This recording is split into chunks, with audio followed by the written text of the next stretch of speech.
অনেক বাড়িতে স্বামীর বোন বউদের উপর অত্যাচার করে এবং পোদ্দারি বেশি করতে চায়।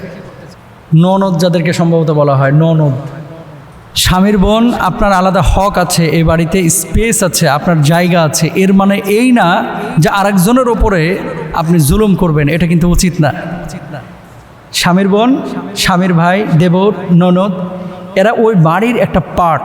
আপনারা যেমন পার্ট, এই বৌমাটাও কিন্তু এই বাড়ির একটা পার্ট। একসময় আপনারাও বিয়ে শাদী করে অন্য জায়গায় চলে যাবেন, এই বাড়িটা কিন্তু তাকেই দেখতে হবে। আপনিও কিন্তু এই বাড়িতে আসবেন মেহমান হিসাবে।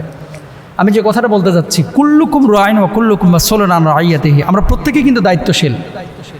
খবরদারি, পোদ্দারি এবং প্রভাব প্রতিপত্তি এরকম একটা ভাব অনেক সময় অ্যাপ্লাই করতে চায় ননদরা, এটা করবেন না। আবার ননদদের ওপরেও অনেক সময় অত্যাচার করে অনেক এই ভাইয়ের বউরা, উচিত না। আপনি আপনার জায়গা থেকে নিট অ্যান্ড ক্লিন থাকেন, আল্লাহ আপনাকে ভালো রাখবে ইনশাআল্লাহ।